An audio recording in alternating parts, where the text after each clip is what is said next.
கருணை இருந்தால் வள்ளலாகலாம், கடமை இருந்தால் வீரனாகலாம். கருணை இருந்தால் வள்ளலாகலாம், கடமை இருந்தால் வீரனாகலாம். பொறுமை இருந்தால் மனிதனாகலாம், மூன்றும் இருந்தால் தலைவனாகலாம்.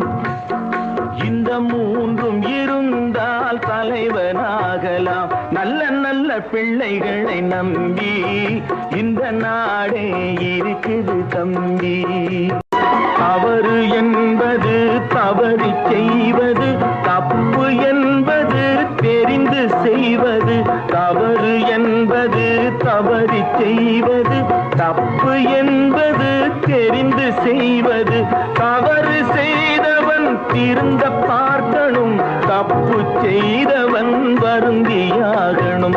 நல்ல நல்ல பிள்ளைகளை நம்பி இந்த நாடே இருக்குது தம்பி.